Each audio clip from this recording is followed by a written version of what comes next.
výchovy a športu a bývalého olympionika Mariana Adeku. Dobrý večer. Ďalej všestranný kondičný tréner a crossfit rozhodca Ilia Číš. A človek, ktorý priniesol na Slovensko crossfit a mimochodom absolvoval takisto PTVŠ Dominik Hopiak.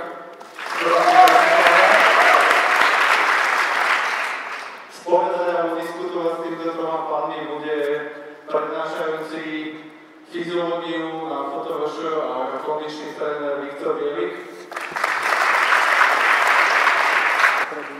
Ešte raz príjemný večer, ja dúfam, že sa bude nielen veľmi dneska zabávať, ale že sa niečo dozviete aj nové. Asi by sme prešli a začneme takými tými priamými otázkami. Máte už si dneska zvyšil? Ja? Jasné, myslím, že skoro všetci, čo sú tu. To je oprava nie, ale myslím, že to bolo 10 rokov, čo tebe sa s profesorom Carterom podarilo zjaniť na Fakulte telesnej výchovy a športu program kondičný tréner. Je to trošku viac, myslím si, že tú myšlienku priniesol už neboli bývalý dekan docent Šimonek, ktorý nemá minulý rok niekde vo februári. A on to začal definovať, že však atletiky robia 2 roky a myslím si, že by nebolo zle to začať nejakým spôsobom školiť. A v ročných 90 rokov a potom vlastne niekde okolo 2002 boli prví študenti, ktorí boli oficiálne certifikovaní ako kondiční tréneri. Chcem to možno rozhodať, ale zaujímalo ma, dúfam, že aj nás, že z svojho pohľadu ako olympionika, ktorý sa zúčastnil na jednotných a zimných olympijských hier, si v podstate silou rýchlostný športovec, prosím, je tu nejakých 5-6 rokov na Slovensku, priniesol niečo nové? Určite áno, ja si myslím, že je to výzva, aj keď mnohí hovoria podobne ako Spartan, je to čistá komercia, ale keď to ľudia sa málo hýbu a treba im dať nejaké ďalšie možnosti, určite má svoje výhody a nevýhody, o tých sa budeme asi nejakú dôvodnú baviť. No, som chcel počuť niečo iné, ale dobre. Vieš, tá prvá téma je taká, že naozaj, či je to kruhový tréning, alebo že či je to niečo, čo, či už rýchlostné kánosti, alebo je to prezidenta, zväzu rýchlostné kánostiky, či ste niečím podobným prišli do styku, alebo naozaj bolo treba robiť nejakú renesanciu, obrandovať to, robiť tam nejakú značku a počkať pár rokov a to sa vlastne spustiť. Tak to by som chcel, že či bolo to pre teba naozaj veľa vecí nových, alebo skôr takých opračených a nejakých vecí, ktoré musí na tým aerovorácii pripraviť? Ja nie som zrovna úplne najväčší odborník do prosvitu, máme odborníka, ktorý v Austrálii certifikoval, keď sme sa o tom bavili, že náš tam že si to urobiť ešte pred rokom, keď nás študoval. Takže tú históriu pozná určite lepšie on.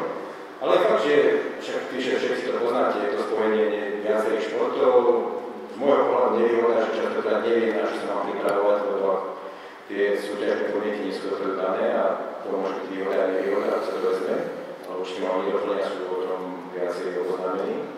Takže je to niečo nové, má to svojich nadšencov a má to svoje podstatnenie. Otázka znie, že či je to naozaj pre každého a či to je, by som povedal, tie benefity toho sú použiteľné ako niekde v otázke, ktoré je v rámci kondičnej prípravy na prvých športov. Takto by som to asi otvoril. Dobre, zatiaľ je nám trošku stredný, ako ho poznám, ale dúfam, že trošku viac nepúceme.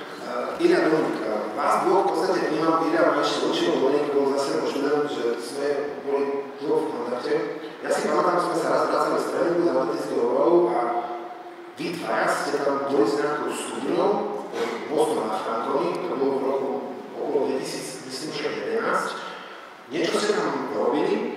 V podstate my sme taký mali pocit, z toho sme sa na vás pozerali, že vy ste všetkých tých veľkých chlapcov vyťahli z posilky a začali ste im ukázať, že sa dajú robiť aj nejaké iné veci. Určite to malo veľký obraz, pretože v podstate vy ste mali, myslím, že na Markize aj priamy vstup, myslím, že to bolo niekedy každý piatok. Takže skúsme nejakým spôsobom prísť k tým začiatkom, že ako to celé vlastne tu vzniklo. Asi ste boli úplne prvý na Slovensku, to viem, ale myslím, že ste boli prvý v Bratislave, aspoň tak sme vás vnímali. Dobrý večer. Takže vlastne pod Lavkom sme začínali robiť tréningy v roku 2011.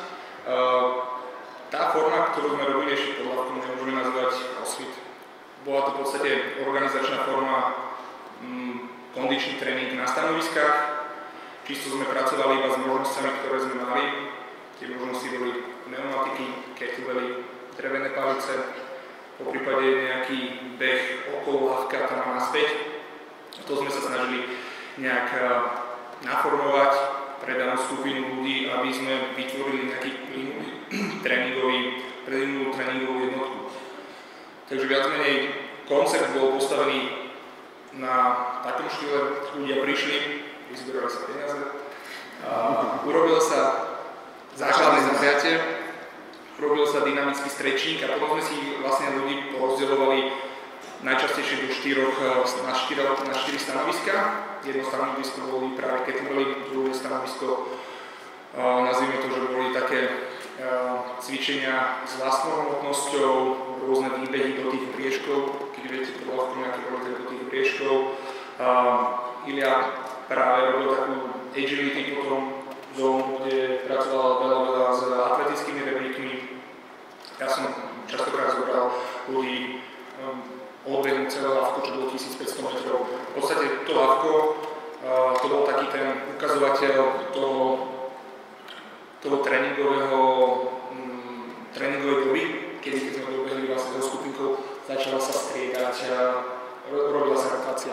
Takže viac menej tréning na stanoviskách to bol.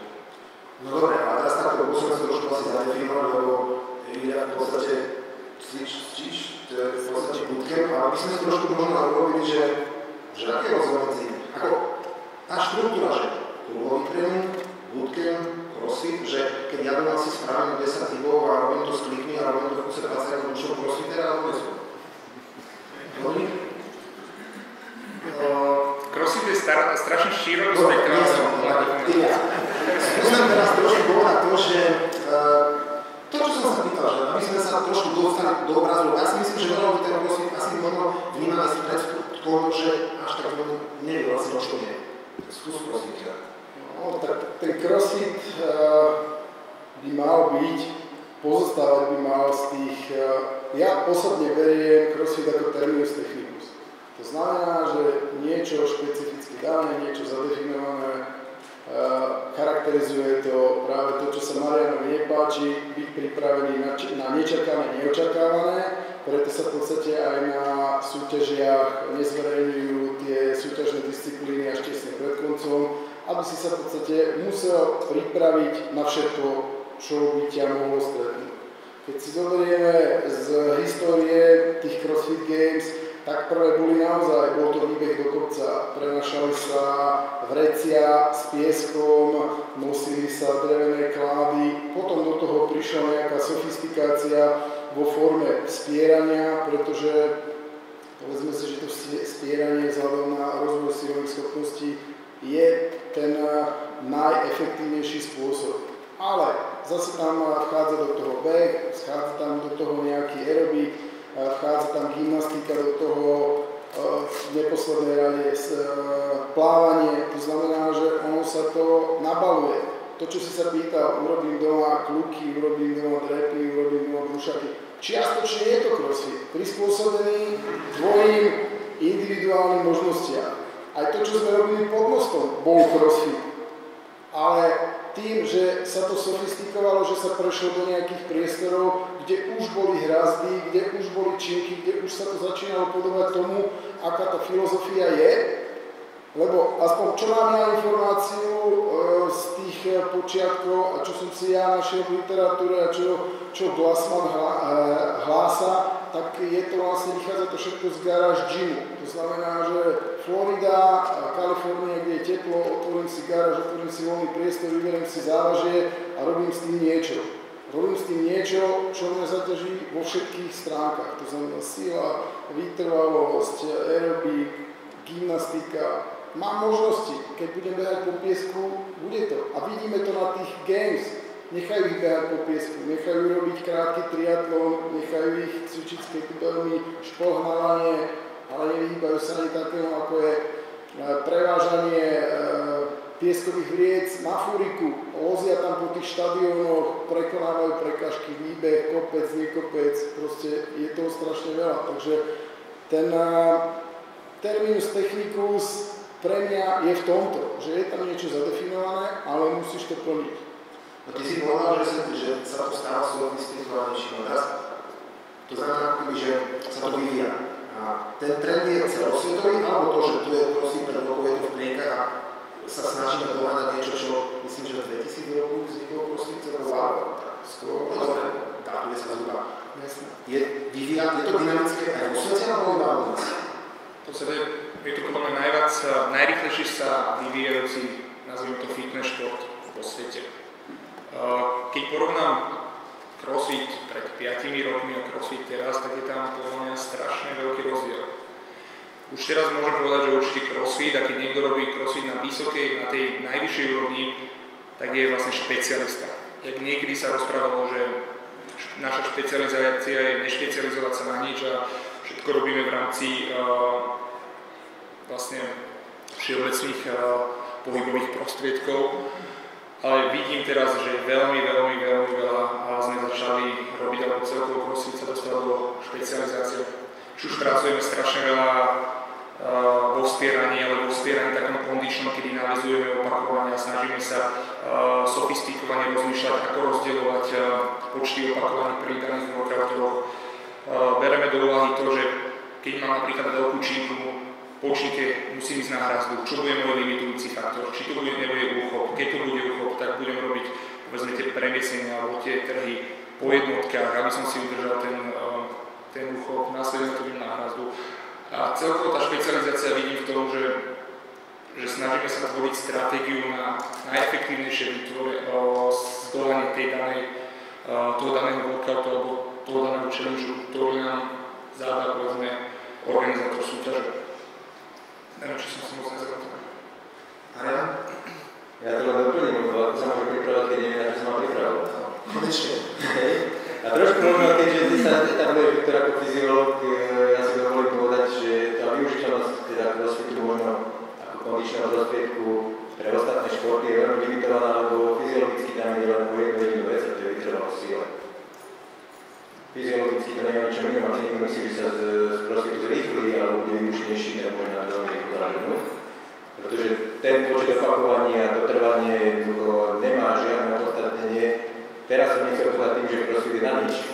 Má svoje výhody, v mnohých športoch je nepostrádateľný, ale keď zoberieme atletické disciplíny, keď sa bavíme o tom, že či ten, čo robí kruhy reprízy, neviem čo, či je crossfitter, tak je ten, čo robí šprinty atlet a ten, čo robí chobozúžnený atlet. Tam je to širokospektrálne podobne ako v tom crossfite. Akurát, že vieme, na čo sa môžeme pripravovať a tuto naozaj crossfitery sú silovou vytrvalostí disponovaní jedinci. Nám sa ten rýchlostno silový typ moc nepresadí, zase extrémny vytrvalosť tiež robí nedostatočne silný na to, Takže má to svoje výhody a nevýhody. Ja si myslím, že to pre bežnú populáciu veľmi nie je, lebo sa tam robia potom veľmi veľké skupiny, chybuje sa technike a môže dosť poškodenia, ktoré môže byť nezradné. A to vidím ako problém, možno u vás nie, lebo keď vás tu vidím, tak mnohí z vás poznám, myslím si, že ste dostatočne edukovaní na to, aby ste sa snažili tým chybám vyhnúť, ale videl som už aj také úvozovky a workouty, ako tomu hovoríte, a tomu tréning zatiaľ ešte stále. že v podstate, keď vidím, ako to robia, tak niekedy sa mi otvára noží vo vec, tu moji študenti, čo tu sedia, vedia, že chytám palicu a viem ich po tých krížoch. A keď vidím, ako tam majú ohnuté chrbty a vám sa tam pri bežných cvičeniach a zatiaľ nie je veľkým odporom, ale postupne sa snaží si pridávať, tak ako potom si naozaj môžem povedať, že vidíme odtiaľ to vonku a stretneme ekonomov a všetci nám povedia, že potom trvali invalidite. Našou úlohou je šíriť to poznanie tak, aby sa k tomuto, a preto tu vlastne sedíme, aby sa tomuto snažili sme sa na nejaký spôsob vyhnúť. A ja si myslím, že to všetky, čo sme, alebo väčšina z nás toto dobre vieme a našu úlohu to poznanie šíriť ďalej. Potom budú sa toho tešiť, viete, kto najmä? Ortopédi. Keď budú mať viacej roboty, viacej budú zoperovať. To je to, čo sú boom behu, stretnete ortopéda, ja sa z toho súda teším, lebo posledný boom behu vo 80 rokoch a spýtajte sa našich docentov a profesorov, že prečo je bola kolena, lebo behali 30 km denne, a už to teraz viete, ale to ešte neviete a nemám to chceme povedať. Takže to je to isté. Už Komenský trietiek má na fakultu, nie tam ten citát, ja už to ukončím, ho veľa rozprávam. pohode. A šachová keď kvalitovaný toľko prohovať a dobro eskorov, ešte to všetci vedia. A to už Komenský hlásal, to je to isté. Na Dominik si tým prešiel, keď vám to rozprával, keď začal s tým crossfitom a robil toho príliš veľa, takže mal problémy s klubami a značné a trošku dospel a zistil, že treba všetko robiť opatrne a treba tomu aj reklamný odpočinok a myslím, že oni sa to veľmi dobre ovládate, ale nechcem sa mu rozhovoriť. No dobre, tak skúsme teraz na to ísť takto, lebo teraz chytím sa toho tej silovej vytrvalosti, že zoberme si rýchlostnú charakteristiku, kde keď sa pozrieme niekoho, ktoré na vode a odpáli 500, tak je to tiež taká silová vytrvalosť. Ale ten karnostka v podstate robí aj silu, robí aj maximálnu silu, robí aj rýchlosť, robí dopravnosť, robí kompenzačné cvičenia a tak ďalej.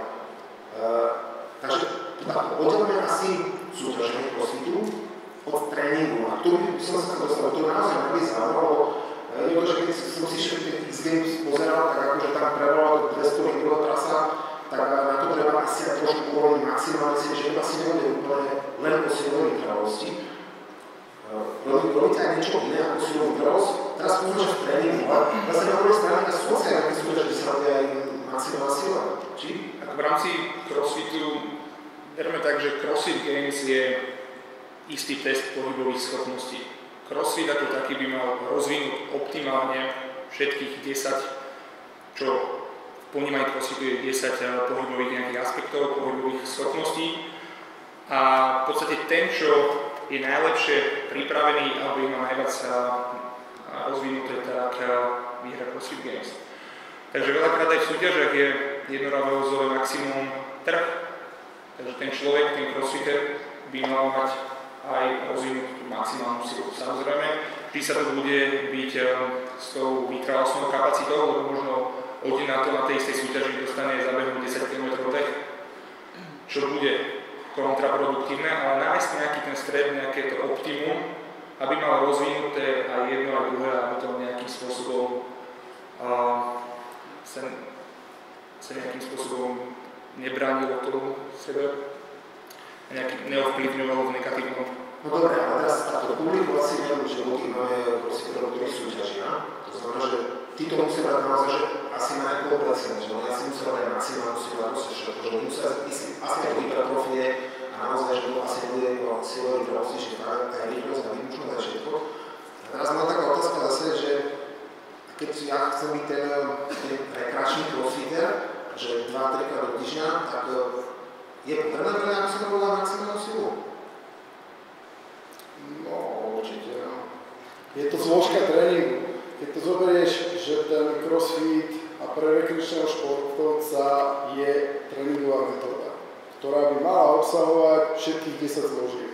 To znamená, že ak v priebehu... My sme to zložili trošku sila, rýchlosť, vytrvalosť, hybnosť, agility, výdrž, kondičné koordinačné schopnosti. Nie. V rámci pohybových schopností je tam akože koordinácia pohybu, ale technika musí byť 100%, samozrejme. Dobrá, tak vyťaľ to sú už akože na kruhoch, ako to asi pretrvá.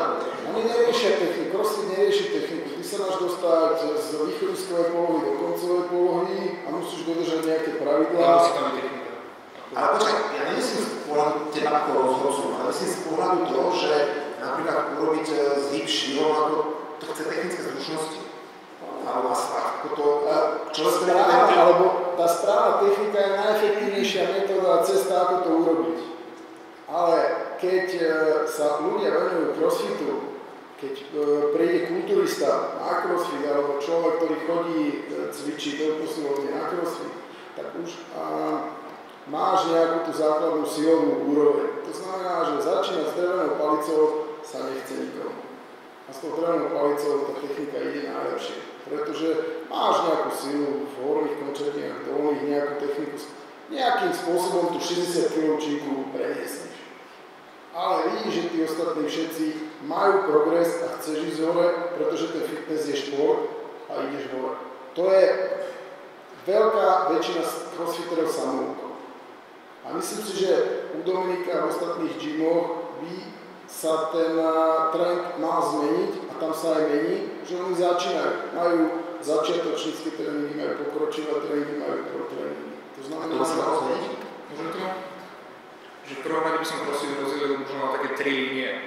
Tú prvú líniu by som nazval fitness línia, kde ten dotyčný človek príde a chce, povedzme, crossfitom zlepšiť alebo udržať svoje zdravie.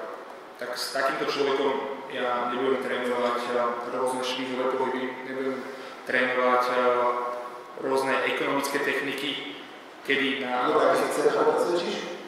Ja nepresvedčam. Ja idem v podstate, povedzme si, základnú analýzu a mám cieľ taký a taký a v podstate po istom čase, keď pracujem s tým a odkrývame nové veci a keď bude chcieť, tak a usúdim ja, že je na to pripravený, tak áno. Predsa nebudem robiť ja ten keepingový pull-up, čo je najčastejšie taká v podstate to šírová fáza, pri ktorom využívame horizontálne momentum, horizontálne... Slovenský zobranie sklopov, aj? To znamená, naozaj ten moment síl, tá hybnosť tam využije pri zaseknutí a nemusíte toľko používať zálohu šilu, ale z dotrvačnosť toho segmentu a vás to jednoducho nesie hore. Jednoduchšie asi povedané. Ďakujem. A pri klientovi, ktorý má problém s ramenom, tak vôbec do takýchto pohybových stereotypov nepôjdem. Budem s ním pracovať viac v striktných pohyboch, aby som udržal stále ten zdravotný aspekt. Potom druhá línia crossfitu by som nazval performance, alebo taká výkonnostná. Nie sú to úplní atleti, ale sú to ľudia, ktorí sa chcú posúvať ďalej v výkonnosti, chcú byť vytrvalejší, chcú byť rýchlejší, chcú rozvíjať svoju silu, tak s nimi začíname pracovať aj na týchto technických prvkoch. A potom tá tretia línia je práve tá kompetitorská, pretekárska a tam už v podstate sa bavíme o tom, že vidíte veľakrát na YouTubeových videách tie rôzne zvery. Nechcem skákať do rečí, ja by som veľmi možno nesúhlasil, lebo tá technika kýmsieho gymnasta vám povie, že ja nemusím možno úplne byť striktný niektorých veci, aj keď ho naučím robiť to, keď zoberete gymnastu, ktorá urobí 100 zoberete sklopmo, 100 výmykov, a keby ste to dali robiť striktne, tak by to urobí veľmi málo, lebo vie naozaj využiť práve tie biomechanické zákonitosti. A toto by som nevynechal možno ani od tých rekreantov, pretože keď chceme naozaj to robiť všestranne a pohybovo komplexne, tak ich treba naučiť, ako si to môže zľahčiť v úvodzovkách. Je zľahčiť ako veľmi v úvodzovkách. Hej, ale ja som vytýčil ten príklad, že niekto má problém s ramenom a podľa mňa primárne by mal mať istú svalovú silu a svalovú hypertrofiu, aby mohol robiť tento šmírový prúd. Takže musí byť pripravený. Musí byť pripravený. Keď sme to boli možno crossfit ani nemal vôbec robiť, keď sa to nebudeme. Neby mali najprv tam za Oliverom, nech mu urobí testy a stabilizuje mu rameno trošičku a potom začne nejakú tú základnú hypertrofiu a potom sa môže baviť o nejakých komplexných cvičeniach. Teda to je taký môj názor, neviem, možno, že máte iný. Keď sme boli baviť, tak Rika sa nám naposledy spomenuli, že ak niekto chce robiť švihové zhyby, mal by najprv vedieť spraviť striktné. Tak je to základná sila. Je to základná sila, ale chcem povedať to, že bavíme sa o tom, crossfit je značka. Crossfit je aj z môjho hľadiska ako trénera, povedzme spolumajiteľa žimu, je to aj biznis plán. Ja, keď mne dojde klient, ktorý chce robiť tréning, crossfitový tréning, tak chcem ho prijať, chcem mu naformovať tréning pre ňo, aj keď má to zranenie. Ja potrebujem mať plný gym, aby som zaplatil nájom. Je to podľa mňa úplne logické. A snažím sa mu vyhovieť v tom, že OK, budeme trénovať, ale zároveň, aby to bol kompromis s tým, že neublížim mu, neurobím mu horší zdravotný stav. Takže následne na to môj koncept, náš koncept CrossFit Bratislava bol taký, urobiť viacero tréningových skupín. Úplný základná tréningová skupina bol OnRamp, čo je 6 tréningový kurz, kde pracujeme s úplne absolútnymi začiatočníkmi. Snažíme sa im naliať do hlavy tie základné pohyby a nejakým spôsobom vydrilovať s nimi.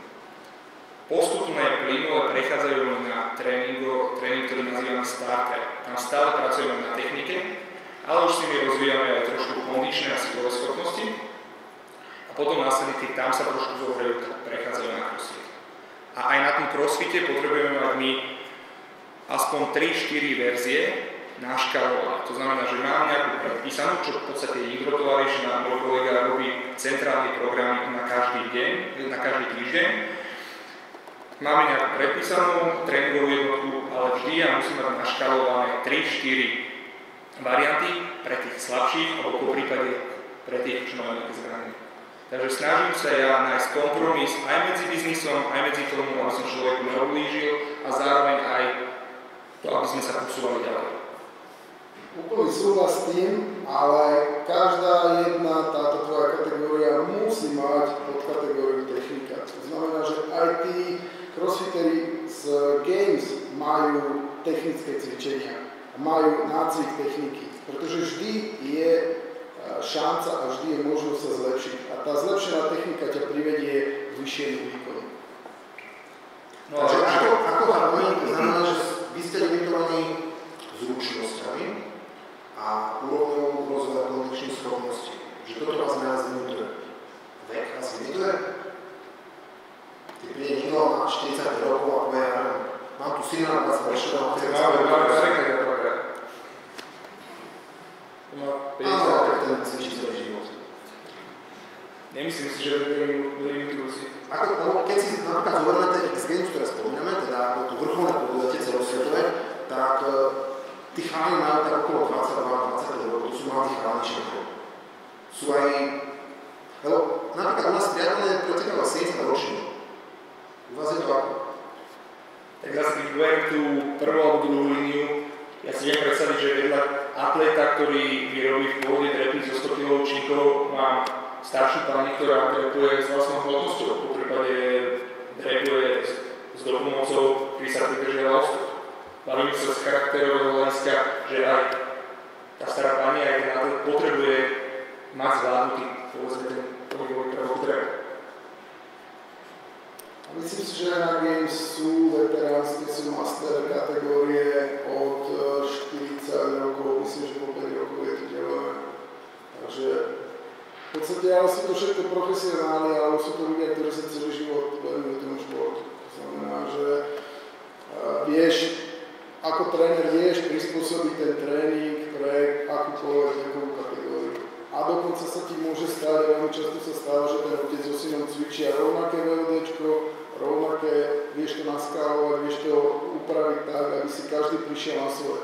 To, že jeden bude cvičiť zo 100 kg, druhý z 20 kg, je o tom, že sú spolu, je o tom, že je to o tej nejakej sociálnej skupine, je to o tom, že si ľudia zacvičia. A tvoja, alebo teda moja úloha ako trénera je dbať na to, aby to technicky urobili správne, aby mi z toho biznis plánu a z toho finančného hľadiska prišli cvičiť zajtra, pozajtra a ďalej. Kto koho bude motivovať, či bude chodiť otec so synom alebo syn s otcom, to je mne jedno. Ja ich tak potrebujem udržať a udržím ich vtedy tam, ak budú mať výsledky a ak ich nejaké problémy sa budú znižovať, alebo sa budú stabilizovať, alebo sa budú odstraňovať. No dobre, keď zoberme, že na Slovensku taký ten pôvodný crossfitter asi to robí najviac 5 rokov. Možno niekto to začal študovať, niekto sa to dostal skorej. To znamená, že nie je tam taký nejaký plynulý vývoj, ako je to v plávaní, ako je to v atletike a v iných kulturistike, kdekoľvek. Je nejaký ideálny šport, ktorý by pripravil pôdu pre crossfit? Je to gymnastika, je to spieranie? Mára, vy ste tedy organizovali, myslím, že nejaký crossfit na fakulte. Neviem, či si to ty, alebo Ida. To určite v 2010 bolo prvé. A vy robíte gymnasta vtedy? Potom to bolo 2011, tam boli aj niektorí, čo tu sedia. To bolo také určité také rýchlostno-silové viac. Ale tak ako neviem, či to bolo crossfit, sme to tak nazvali. Sme to ešte mohli, teraz už by sme nemohli, lebo Dominik Biel nás tam tie vypýtal. To ja ne. Takže to bolo ešte predtým. Hrali sme sa, lebo tak toto funguje dávno. Ja som zažil dávno u tých veslárov extrémne veci, že naozaj robili milióny opakovaní s veľa veľkými hmotnostiami a možno, že teraz by sa boli presadili aj v niektorých tých súťažných disciplínach crossfitu. Naozaj tie dispozície vytrvalostno-silové, ja to beriem, že sú extrémne v tom veslovaní, teraz nebavím o karmistike. Dúfam, že väčšina z vás vie ten rozdiel, veľmi pevne. A určite by som povedal, že keďže sa to vyvíja, je to aj biznis plán, tak ja by som skôr očakával od chlapov nielen tú súťažnú stránku, to asi každý bude súťažiť, ale možno to využitie, bo mnohí z vás sa tým budete chcieť živiť. A teraz je dobré futbalový tým príde a bude robiť crossfit? Lebo to by mohlo byť takého zaujímavé, keby 2 do týždňa, keby chodili Slovenci na crossfit, ale či im to vieme ponúknuť a čo im to dá? Alebo ja neviem, možno, že iné volejbalisti, basketbalisti vytušili takéto možnosti. Mnohí z nich sa tým aj živia a možno, že prvky crossfitu alebo kruhového tréningu alebo niečo používajú. A otázka znie, že či by bolo pre nich vhodné, aby chodili k vám alebo do nejakého crossfit gymu, že či im to dá niečo viac ako to, čo je ponúkame ako kondičný tréner kreácia. Dobre, tak sa môžem baviť o tom, že jedna vec, že z ktorých športov môže vzniknúť crossfitter alebo lepší predpoklad v prípade, že sa k tomu chce venovať súťažne. A skúsme si môžeme pozrieť to, že to, čo si spomínal, či je to pre nich ako vhodné v rámci prípravy, v rámci možno nejakého určitého obdobia alebo pre rýchlostných kánostorov alebo vestlárov, čo môžeš povedať, že OK, že hlavne ten kruhový tréning a tak že to všetko robia. Tak skúsme na to, že lebo Iliáš, ty trénuješ Mars, kondičný tréner, asi skôr ako bol crossfit, predpokladám, že ty si na fakulte 20 rokov, takže ty máš bohaté, ako nemyslím to viac, že máš bohaté skúsenosti, čo sa týka tohto, tak skúsme na to aj prepojenie teraz, že na iné športy. No konkrétne s tým americkým futbalom som išiel, práve preto som si zvolal mikrofón. Tí americkí futbalisti z hľadiska toho rozvoja, tej kondície a tej koordinácie všetkých tých vecí, tak na určitých pozíciách majú dosť dobrú predispozíciu na to, alebo sú v tom crossfite uplatniteľní. A myslím, že sú aj nejaké výsledky, že boli na nejakých regionálnych majstrovstvách, ale naozaj sú to multifunkční atleti, ktorí musia rozvíjať, tak ako tá filozofia crossfitu hovorí, všetky tie zručnosti. Musí byť rýchly, musí byť silný, pretože nevie, ktorý z tých hráčov alebo s ktorým z tých hráčov na ihrisku sa dostane do kontaktu. Takže to prepojenie, ja konkrétne, vzhľadom na to, že sa tam venujem tomu americkému futbalu, tak ten crossfit ako metódu vidím celkom pozitívne a efektívne sa mi to, alebo celkom úspešne sa mi to podarilo zapracovať tým Monarchs do tých tréningových plánov. A dobrá, z toho pocitu ty si vybral čo? Tú silovú vytrvalosť, ako Marian spomínal, alebo čo si vybral? Ja som si vybral crossfit. Vzhľadom na to, že Monarchs je amatérsky tím, ktorý žiaľ alebo našťastie trénuje 2-krát do týždňa a v podstate na každom tréningu máš inú skupinu ľudí, tak ten veľký nejaký progres alebo nejaký systém tam nemôžeš urobiť. To znamená, že v podstate použiješ tie isté tréningové prostriedky akurát na inú skupinu ľudí. To znamená, že musíš do toho tréningu, do tej jednej tréningovej jednotky, do tých 60 až 90 minút, ak sa ti podarí vtiesnať skoro všetko.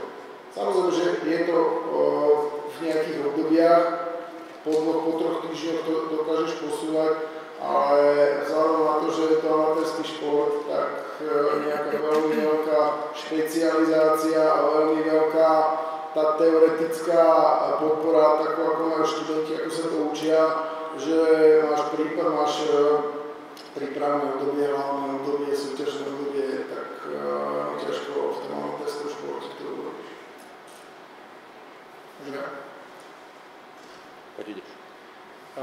Tak môj názor je taký, že keď beriem ten klasický crossfit, čo sme sa bavili, že chceme optimalizovať všetky pohybové schopnosti, tak povedzme pri špecializácii futbal by som to videl možno v nejakom prípravnom období ako rozbitie stereotypu. Ale viac menej, keby som chcel pracovať ako kondičný prvok, rozvíjať s danými špecialistami kondíciu na ten špeciálny smer, tak určite by som išiel do crossfitu. Tak futbal si tam silový, ja to možno trošku doplním, lebo ja si myslím, že hokej futbal je portfólio úplne čisté pre vás, lebo tam to nie je asi zadefinované, ktorá z tých schopností tam dominuje. A keď by sme sa mohli kýmkoliv futbalistov, je to na to, americký alebo normálny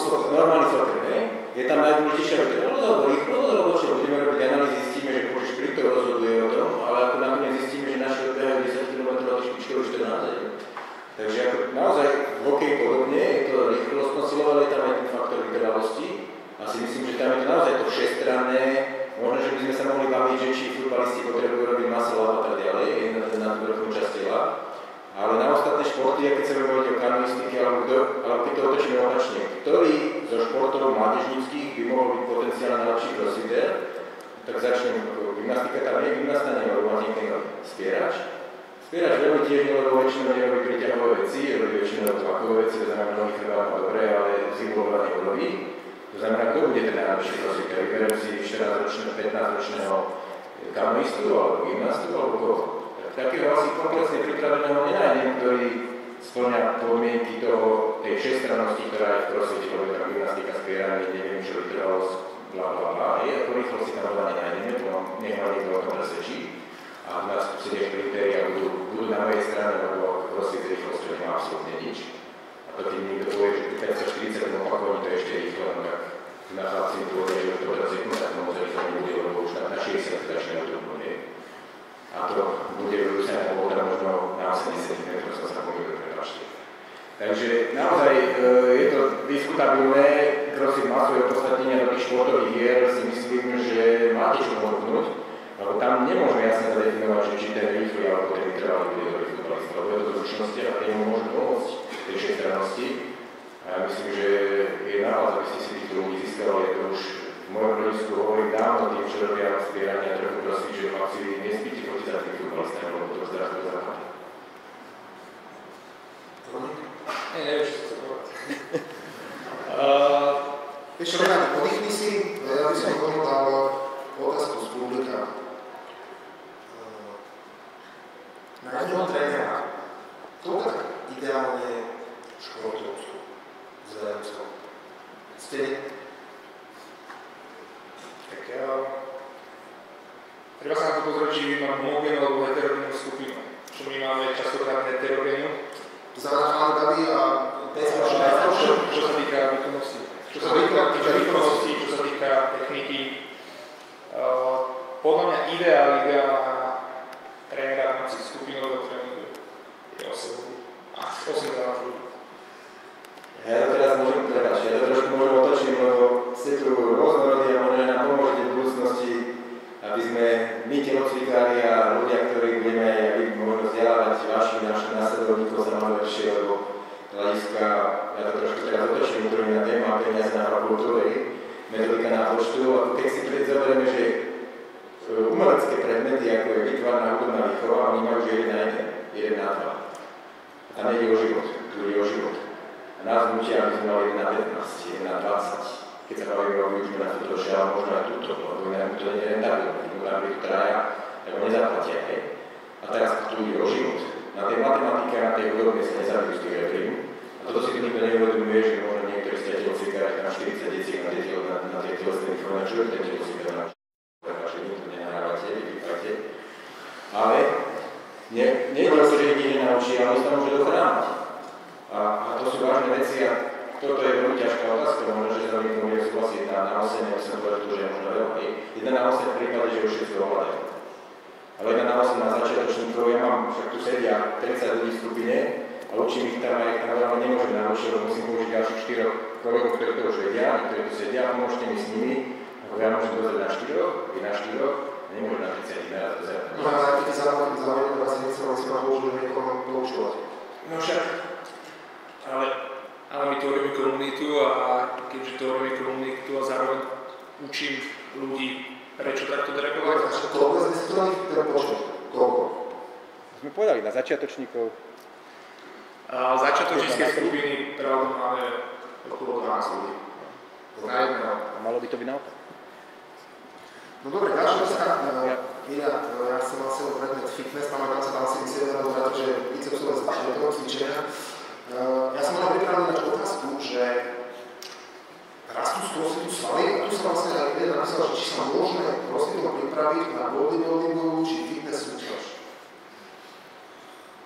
No, myslím si, že nejaký fyzik teraz, čo ste tam má kategória, tak keď pozeráš games, tak niektorí by uspeli na tých kulturistických alebo fitness súťažách. No, hlavne si baví.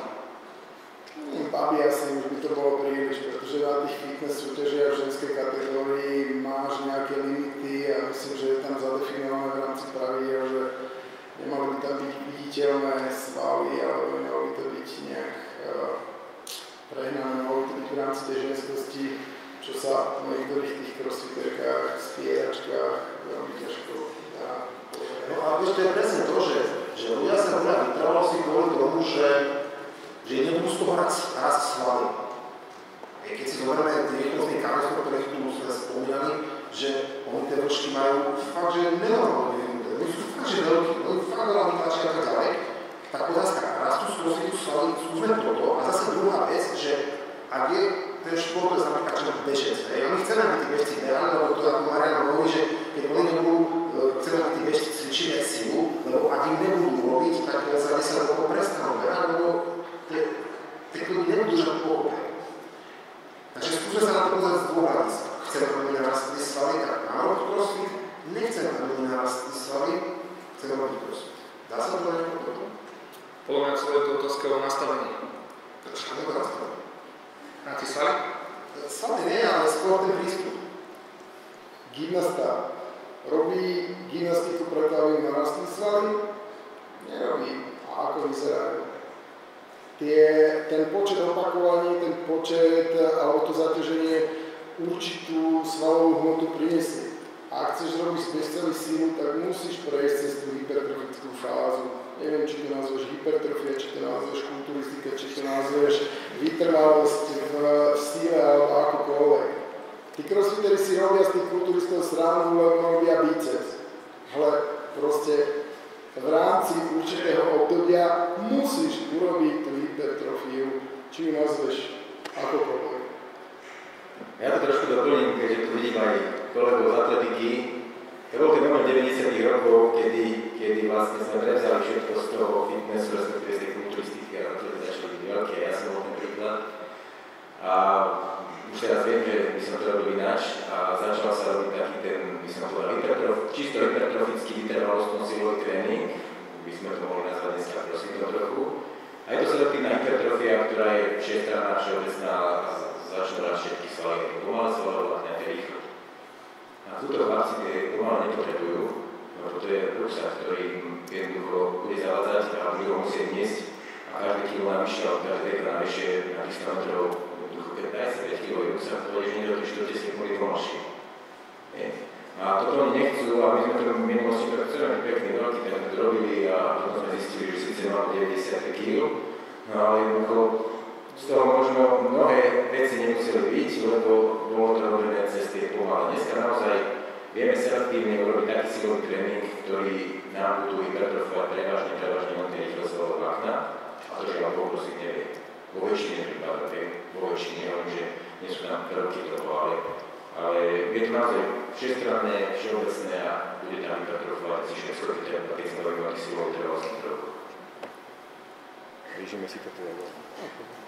Tak môžeme odpovedať, tá myofibriálna hypertrofia je práve o tých pomalých svalových vláknach. Viac menej, že tie pomalé svalové vláknami robia ten objem. No, nie je to celkom tak, lebo myofibrilálna je pri tých veľkých hmotnostiach a tam je nábor všetkých motorických jednotiek, to znamená aj tých pomalých. To znamená aj pri tých pomalých vláknach, aj pri tých rýchlych viem urobiť aj myofibrilálnu, ale keď je selektívny ten záber, to znamená ten pohyb je rýchly s pomerne väčším odporom, to je takéto atletické posilňovanie z 100 rokov, lebo atleti nikdy pomaly neposilňovali. Možno niečo konkrétne.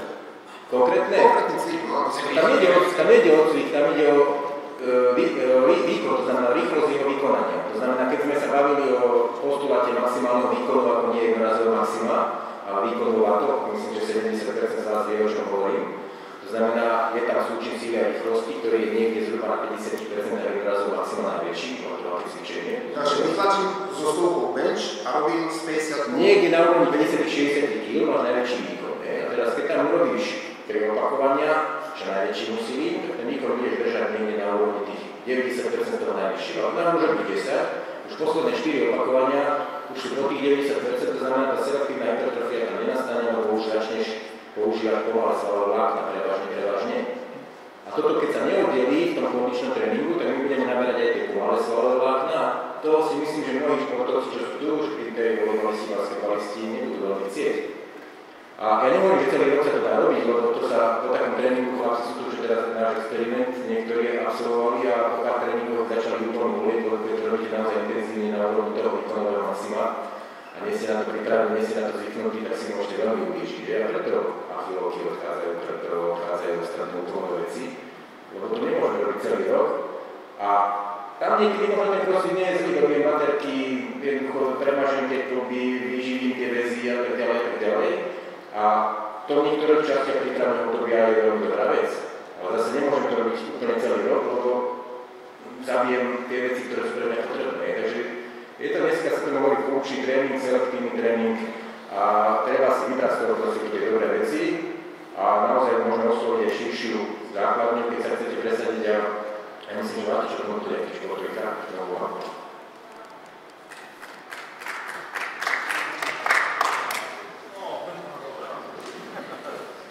Inak chceš, nechceš? Ja tu mám jednu otázku ešte.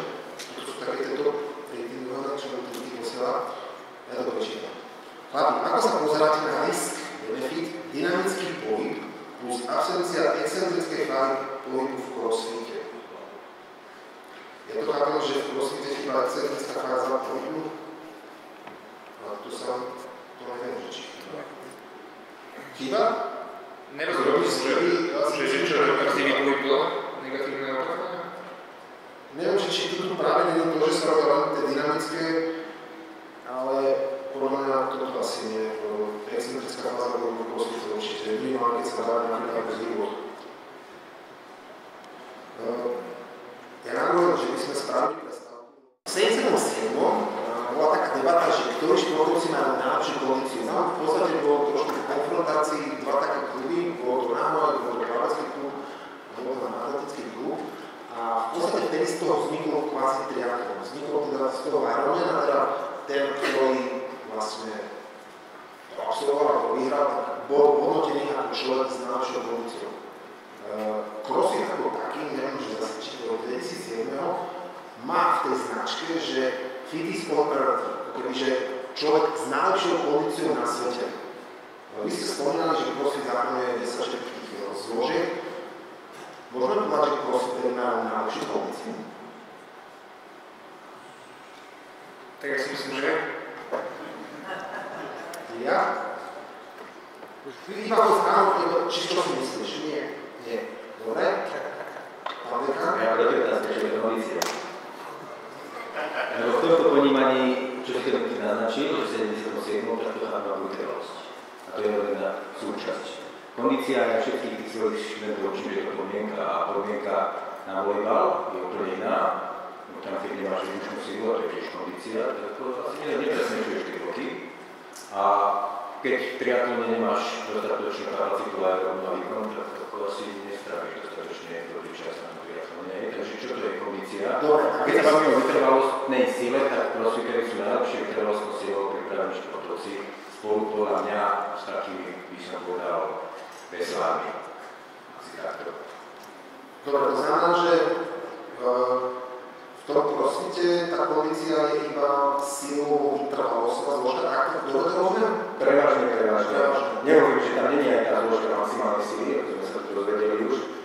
O výbušnosti a rýchlosti by som sa nerád veľmi bavil v tomto smere, lebo ako nepoznám crossfitera, ktorý by bol rýchly a výbušný.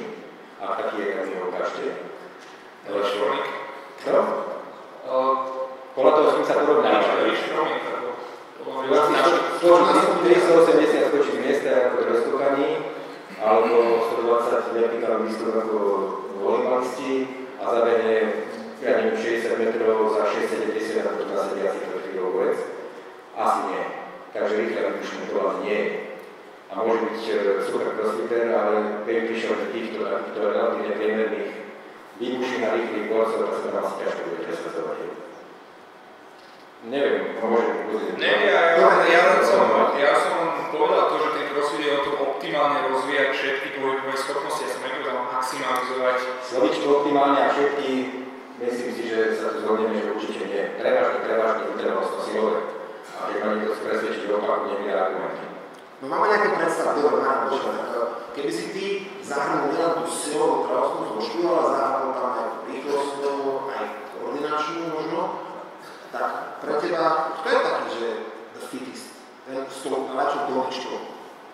veľmi ťažko, ja ako 10 bojár.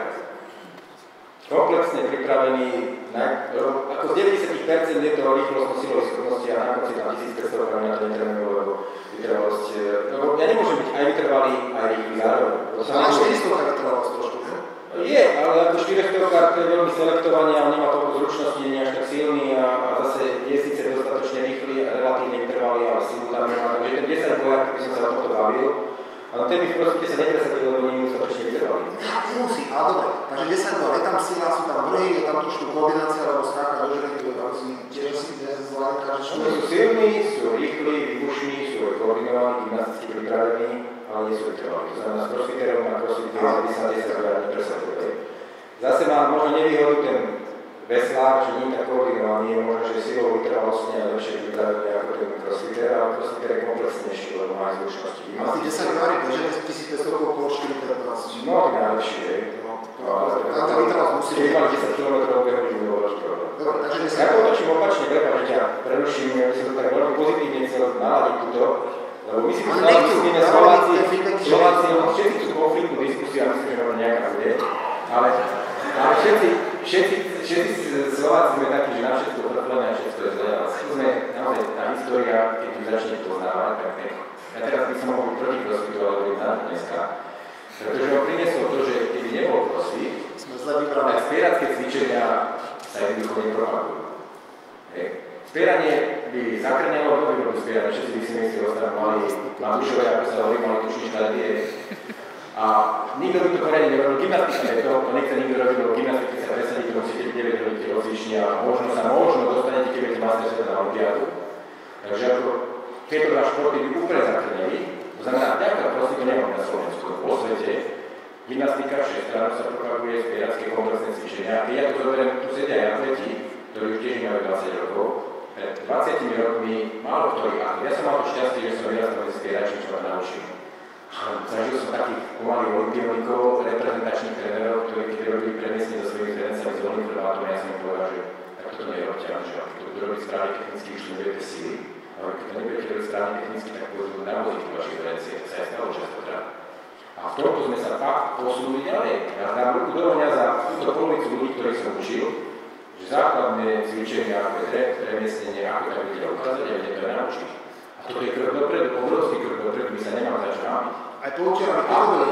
Áno, napríklad. Aj vďaka crossfitu, lebo keby nebolo, tak by to možno ďalších 500 alebo 600 ľudí na Slovensku nemá šajnu o tom spieraní, o tom premiesnení, o základných pohybových zručnostiach, ako je dvíhanie premien. A my berieme tým ortopedom.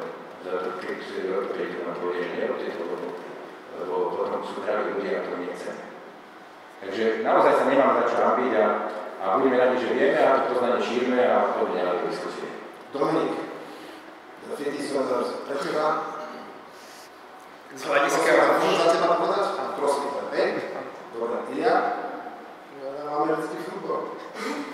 Americký futbal. Ty si dal dokopy všetky pozície? No, linebacker a linebacker alebo strong safety. No dobre. Robili sme jednu štúdiu asi pred 3 rokmi na Akadémiu ozbrojených síl s vojakmi. A v podstate naozaj vtedy tam boli dva typy také základných športovcov, boli tam naozaj veľmi silovo zdatní ľudia. A potom tam boli takí športovci, ktorí neboli až tak veľmi silovo zdatní, čo sa týka maximálnej sily. No a toto je to, že keď ja napríklad sa pozerám na ten crossfit, tak oni sú silovo vytrvalostne dobre pripravení. Ale strašne tam závisí od toho, že aký majú rozvoj absolútne síly.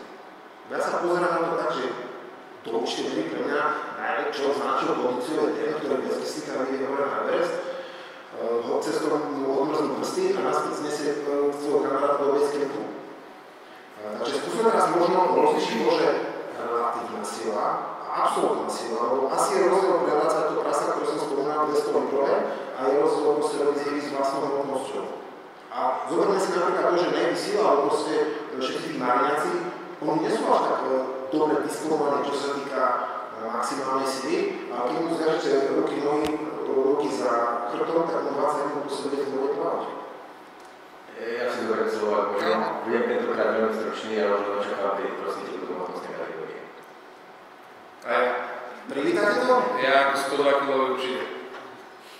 Dobre, a neboj sa toho, že vieš, v hodnostnej kategórii sa boxa nič to nerieši, pretože v podstate on z Turana vedia mu tú vodu vrátiť naspäť a príde 18 kg. Tak a v boxe sú količnosti v hodnostnej kategórii. Ty si bývalý kickboxer. Akože podľa mňa kvôli tomu boli urobené, aby kvôli bezpečnosti. A ja som písal aj bakalárskú prácu, pán Maderka mi bol oponentom, a jeden z mojich záverov bol práve ten, že nemerať iba hmotnosť, ale merať aj vodu v tele. Ako náhle nemám nejaký istý level vody v tele, tak neviem pripustiť na zápas. Dobre, takže ktorý by hmotnostnej kategórie? V rámci crossfitu, ja by som to prijal kvôli tomu, že naozaj pretekať sa s malým Indrom, ktorý má síce 80 kg a neskutočnú relatívnu silu, aj absolútnu, ale zase pozrieť sa na to tak, že mám tie dané disciplíny, mám tie dané cviky, ale ja mám úplne iný rozsah pohybu v rámci drepu, v rámci trhu, v rámci aj hýbov. Je to veľmi ťažké sa pretekať s ním. Aj keď som dobre kondične pripravený, mám super kondičku, on ju má takisto, ale má krátšie vzdialenosti v rámci cvikov. Takže tam nevidím tú objektivitu v rámci testu na crossfitu. Takže jeden ten aspekt, keď posudzujeme, že kto má najlepší pohyb, že tá absolútna sila a tá relatívna. A sú rozprostne k tomu, že aj crossfitery budú najlepší, mali tučný štarty, alebo krátke na krátke roky. Mali rozsah pohybu a bude najlepší. Tomu toto bude asi späť vyzerá tak, lebo... Takže predispozícia pre dobrého crossfitera je podľa mňa nízky chlap. No dobre, ty si spomínal, že vlastne všetkých zase sa vrátim, tých 10 aspektov. Znamená, že tí crossfitery majú aj silovú vytrvalosť, majú naráci, ktoré boli, že rýchlosť nie je dobre, majú aj vytrvalosť, ale ja sa obávam, že niektoré disciplíny sú tam trošku podhodnotené a niektoré sú trošku viacej preferované. Že asi viacej sú preferované tie... Ktoré sú viac preferované? Podľa mňa v súčasnej dobe crossfit má tendenciu ísť do silových vecí. Akože nie je možno úplne maximálnych, samozrejme sú tam maxka, ale s veľkým bremenom urobiť veľa opakovaní. To je divácky zaujímavé, to chcú ľudia vidieť. Veľké bremeno, veľa opakovaní. Ale počas tejto poslednej časti tej debaty sa stále venujete iba tej sile. A ten crossfit nie je len sila. Ten crossfit obsahuje viac malých športov. Gymnastika, nejaké zručnosti, nejaké skills, ktoré musíš urobiť. A preto porovnanie alebo vybrať človeka fit test je v rámci porovnania týchto vecí alebo brania týchto podmienok jasne prichádza na ten crossfit. Pretože ten futbalista nemá skills až také v rámci gymnastiky. OK, dá gól, keď pozeráte zahraničné ligy, dá gól, robí premet, salto, flick, rôzne, kde ste na Slovensku. Tam si klaknú tej postrelnej čiare a zakývajú rukov a to chodí. No a čo, zase dobré zručnosti, rozvoj zručnosti je práve v podstate preferovaný. Áno, morálne tendencie sú o tej sile. Kto nebude spierať, že nemá šancu, pretože tie spieracké a silové disciplíny sú najlepšie hodnotené a môžeš tam získať najviac bodov. No a teraz sa ideme k tomu, že či sa chceme baviť o vrcholovom športe a vrcholovom crossfite, alebo o benefitoch a rizikách crossfitu pre možno širšiu populáciu. Vo vrcholovom športe sme sa tu bavili, akýkoľvek je naozaj náhľad zdravia. A ja si myslím, že crossfit je jeden z najmenej zdravších vrcholových športov, lebo ako keď sa bavíme o veľkých váhách a veľa opakovaniach, ako to je tak deštruktívne, že to je otázka času, keď nastane nejaké vážne poškodenie pohybového aparátu. Ale mnohí z vás mali tú skúsenosť, že to je fakt riziková záležitosť. Ja som to trošku opačne, že naozaj tie benefity toho, pri určitých, by som povedal, definíciách zaťaženia sú zase neočkriežiteľné, a o tom by sme tu mali možno viacej diskutovať. Bola to tá excentria, sme si to vysvetlili, že o čom to bolo, že či chýba v crossfite excentrická fáza, a sme sa tu potom bavili o tom, že pri tých pomerne rýchlych excentrických fázach, excentrická, koncentrická, ak si hovorí? ustupujúci režim, to znamená v zíbe, keď sa spúšťa dole, tam letí, trepe, keď ide dolu, ktorý robí čo najrýchlejšie, tak tam letí, nekontroluje tú fázu toho brzdenia. Znamená, že nerobí brzdený pohyb. Robí ho inak. Robí ho tak, že ho zastavuje naraz až na konci. To znamená, tam veľká špičková sila, veľmi tam budú trpieť úpony a veľmi zdravie to dá nebude. Takže toto je to, čo sa na to musí možno tými pomalšími pohybmi pripraviť, preventívne, lebo keby robil len to, čo má hodným pravdu, kde robí len tie švihové veci a pôjde len v tom ustupujúcom režime len na tú krajnú polohu a tam to prudko zabrzdí, za chvíľu má úton. Ako odídu mu krajné záležitosti a skončí len bude môcť cvičiť. A preto si myslím, že treba tú excentrickú fázu robiť možno začať v tých pomalších režimov, aby sa urobila určitá prevencia. A keď už špička alebo sa to vyslovne dá, akože je toto najlepšie. Dobre, a teraz to kompenzovať, že OK, súťažník si robí, ale že sa venuje tej excentrickej fáze inými cvičeniami?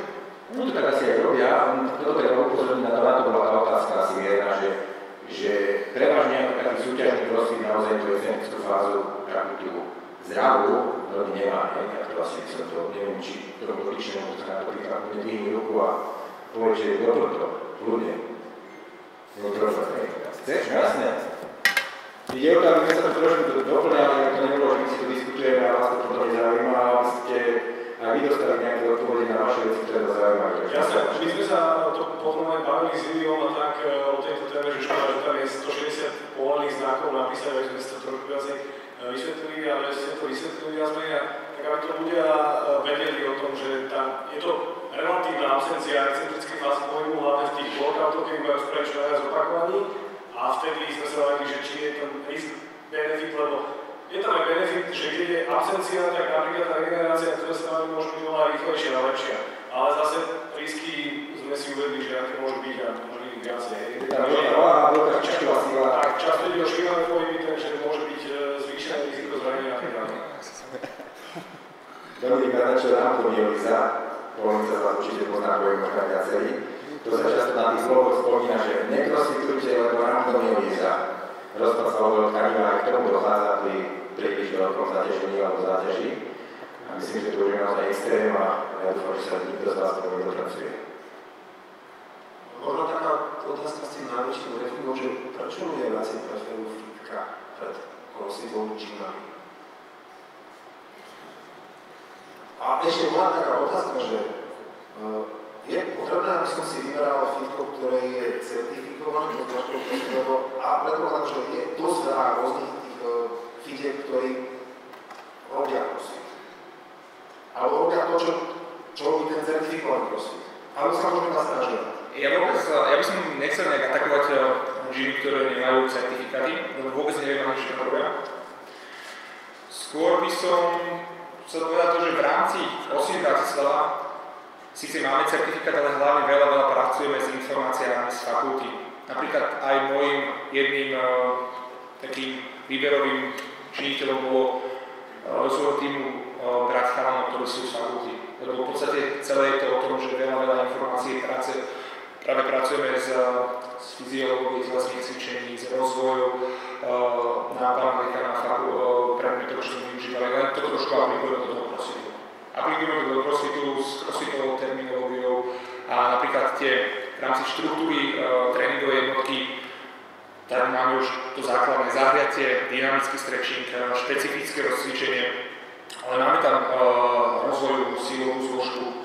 Potom nakoniec prechádzame na ten metcon alebo na tú metabolickú časť, čo pre niekoho je krvový tréning, pre niekoho je niečo iné, ale využívame rôzne didaktické formy potom toho kondičného. A nakoniec je statický stretching. Sú v crossfite sypači? Nie. Všade sú sypači. Lebo v žiadnom športe nie sú sypači. Ja ešte potom môžem na tú otázku, že prečo chodí viac ľudí do fitiek, ale nie do tých gymov, crossfitáckých. No to už celkom tak možno nemusí byť, neviem, tie štatistiky najnovšie asi neovládam, ale naozaj ten crossfit sa robí aj intelence, nenazýva sa tak, ako značka, že sme to nazvali, lebo si myslím, že ten funkčný tréning, ktorý môže čiastočne byť spojený aj s niektorými crossfitovými krokami, dneska už naozaj začína prevládať. A problém je to, že prečo nie, lebo ľudia nemajú také komplikované veci a ty fitka si za nich nástroj, môžeš sa rozprávať so susedom, nech si cvičí, keď je taký, ahoj, ako sa má. Ale keď budeš robiť repy vo spažení, tak asi ťažko sa budeš môcť rozprávať, alebo sa budeš musieť na to veľmi koncentrovať. A toto veľa ľudí moc nechce, ľudia sa chcú socializovať, chcú do toho fitka ísť, rozprávať sa, trošku sa môžu zapotiť. A ani tí tréneri to veľmi nechcú, lebo majú to jednoduchšie, posadím ho tam, dám ho na bežiaci pás, alebo dám mu niekde, rob toto, dostanem tie isté peniaze a musím kontrolovať techniku, lebo tam sa nič nestane, keď tam bude robiť wow. Takže ja to takto vnímam, že je to jednoduchšie aj pre tých fitness trénerov a jednoduchšie aj pre tých klientov, lebo sa nemusia to koncentrovať, to je taký môj názor, možno ma niekto doplní. Ja ti doplním, stále si myslím, že kult tela alebo vyzerať dobre je pre väčšinu ľudí ten hnací motor, tá motivácia, ako byť funkčný a ako byť výkonný. To znamená, že vždycky ten biceps v tom tričku upúta skôr ako to, že či je spraviť overhead squat, alebo či vieš premiestnenie alebo nejaké tieto veci. To znamená, že stále my ako tréneri by sme mali byť radi, že tí ľudia vôbec niečo robia. Či prídeš do klasického fitka, alebo prídeš do licencovaného, alebo prídeš kamkoľvek, nech robia, nech sa hýbu, nech to robia technicky správne a my sa z toho budeme tešiť, ako to naša robota bude to ďalej pokračovať. Čo sa týka tých licencií, ak chceš hrať futbal, ideš do futbalového klubu. Ak chceš robiť spieranie súťažné, tak musíš ísť do spierackého oddielu. Ak chceš ísť na kulturistickú alebo fitness súťaž, musíš byť niekde zaregistrovaný. Tak prečo, keď chceš robiť crossfit, by si nemal chodiť do licencovaného crossfit gymu? Je to marketing, žijú tí ľudia z toho, poskytujú nejaké služby a im sú poskytované služby za to, že môžu používať slovičko crossfit. To znamená, že je to o tom, či budeme robiť veci len tak, aby sme to robili za lacno, alebo naozaj budeme robiť veci u odborníkov. Prečo si mám zaplatiť osobného trénera, keď však niečo som videl, niečo si pozriem na YouTube a to. A to je to isté. Prečo mám dať 50 € osobnému trénerovi, keď na YouTube je 5000 videí o tom, ako to mám spraviť. A radia tam odborníci, je tam Michael, sú tam ostatní ľudia, kapacity v tom športe. Ja nechcem otvárať Pandorinu skrinku, ktorá sa možno prosvitu až tak netýka, ale že vás mnohí poznám a sami sa s tým bojíte, vy si tu všetci väčšinou dosť vzdelaní ľudia, aspoň že vás ja poznám a snažíte sa ďalej sa vzdelávať, čo teda nie je nevyhnutné, ale máte vo svojich fitkách ľudí, ktorí sú rýchloplasky, myslím teraz trénerov, teda možno, že v CrossFit gyme to tak nie je, ale čo ja poznám niektoré fitkách, to tak je, robí si nejaký ten kurzy, dvojdňový aj ten istý odborník, ako ste vy, po 10 rokoch štúdia, čo nás niekedy aj štve, no neznamená, že taký odborník možno nie je. Ale častokrát to tak býva, že sú to naozaj diletanti a my by sme mali tlačiť na ten systém, aby to nedovolovalo, a ja to trošku teraz otočím, včera som bol na ministerstve doplňovať vyhlášku zákonu a teraz niektoré silné zväzky tlačia na to, aby to bolo tak, že netreba certifikované vzdelávanie typu vysoká škola. My môžeme udeliť trojku, niekto 15 rokov hrával volejbal, dostane najvyššiu a môže robiť aj reprezentačného trénera a nemusí mať ani maturitu. Tomu to začína spieť. To znamená, takýto s pretlačením diletanti nás potom prevalcujú. A potom sa o 20 rokov zobudíme, že nám to všetko padlo. Takže ja teda dúfam, že nám sa podarí presadiť, aby toto nebolo, aby vy, čo sa vzdelávate, aby ste mali plyn a aby ste potom boli schopní edukovať tých, ktorí potom budú niesť tú lajku, ako ja sa to snažím, a myslím si, že sa dá vás väčšinu, čo ste tu nemusí nabiť. A dúfam, že to tak aj v budúcnosti bude, lebo momentálne niektoré tie tendencie sú presne opačné, aby to bolo liberalizované, aby všetci mohli všetko, aby ten, kto 10 rokov študuje a žije s tým a aj na tom závislí, jednoducho mohol zviesť taký, čo si urobí víkendový kurz. Ale napríklad môj názor je taký, že za tých mojich 8 rokov, čo robím trénera, sa mi ani raz nestalo, že došiel za mnou klient a položil mi otázku, že to teda ukáž mi tú licencia, ukáž mi to, čím vysnúvaš. Že podľa mňa trošku aj chyba toho klienta, že sa nestará, že kto ho trénuje. Keď idem k právnikovi, tak pozriem si teda, čo má za sebou odporúčanie, či urobil tú univerzitu a teda. Pri tom trénovaní je to také, že však kamoš mi povedal, je milý, navaril mi Pavlov koláčik, aj ma pohľadka, pochváli ma, aj idem. Takže... A ešte mi ponúkol aj nejakú sypačku k tomu, že je nejaký chladaký, hej? Keď je dobrý tréner, tak musí byť nejaký problém.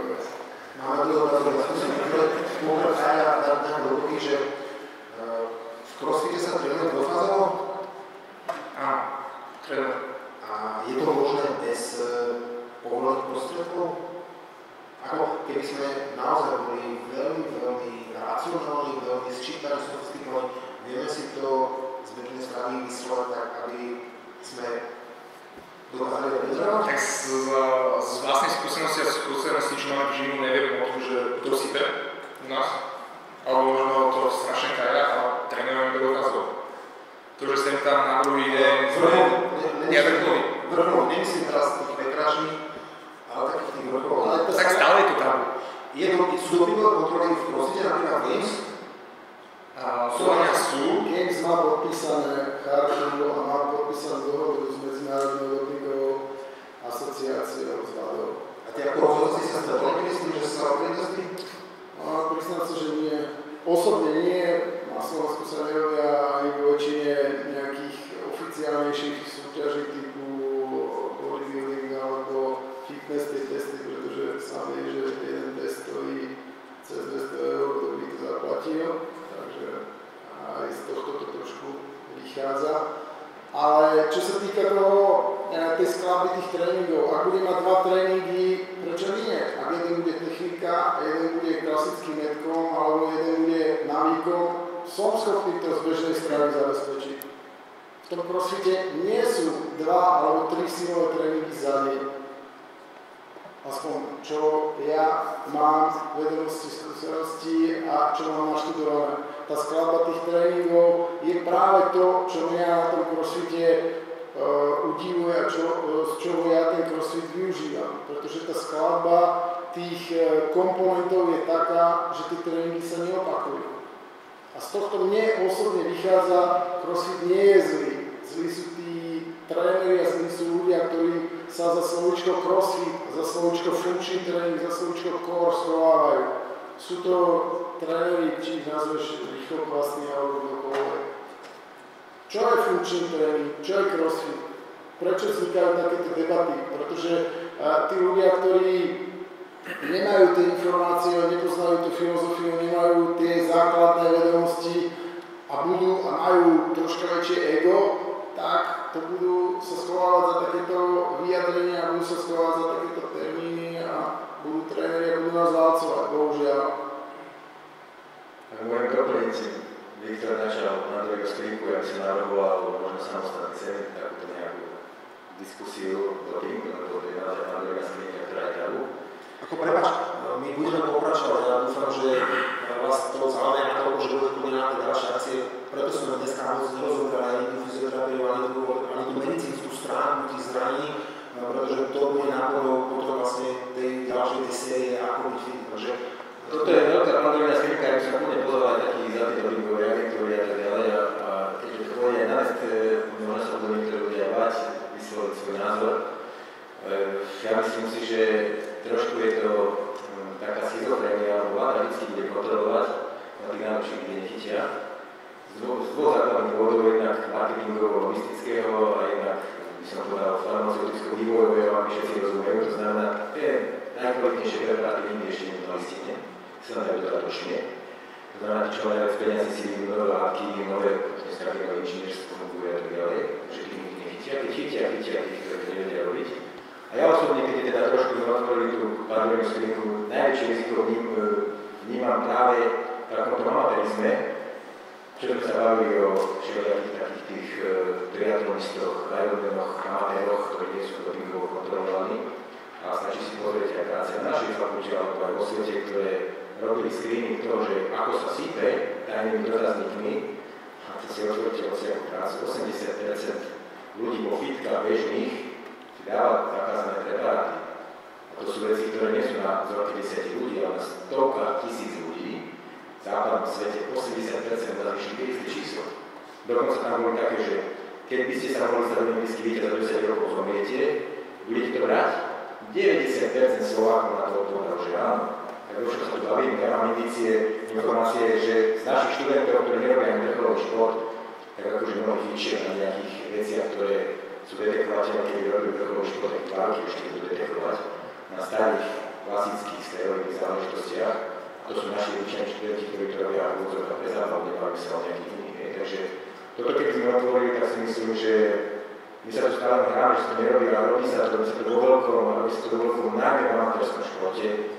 To profesionálne to robí u nás možno nie kontrolovanie, ale vo svete totálne kontrolovanie na špičkovej úrovni a čo si budeme hovoriť, ako tie výtky, ktoré nebolo, tak nikto nemôže zboriť.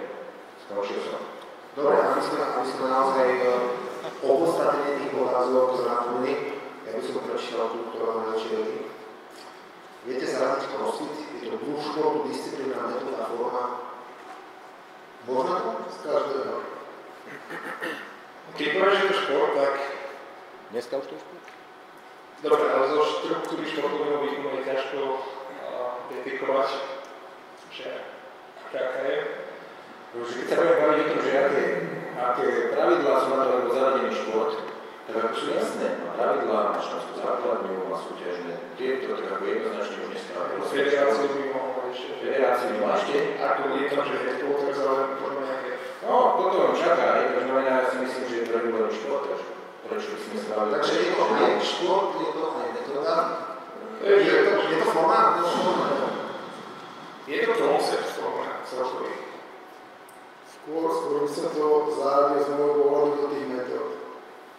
Metód a v podstate, keď zoberieš tá Reebok kampaň na začiatku bola crossfit, fitness ako šport. To je základné logo, to znamená, že je tam to súťaženie, je tam to porovnanie, takže šport určite. Metóda áno, keďže využiješ nejakú komplexnú, ale zase i Marian Kielov, keď to budeme brať do tej do tých detailov, tak sa to budeme sa to slovíčkári a bude to... Rád by som sa slovíčkár, lebo sme tu naozaj taká populácia, ktorá nechce nejaké veľmi striktné termíny počuť. A metóda je trošku niečo iné, nemôže byť takto široko postavená, takže skôr nás aj šport to bude. Ja by som prešiel na ďalšiu otázku, ktorá tiež má z tých vyšších ratingov. Keď sme sa bavili o tom, že štruktúra, respektíve o tých zložkách crossfitu, tak je tam aj tá vytrvalosť, ale povedzme si pochopne, svetový na top crossfitery fakt dlho bežia.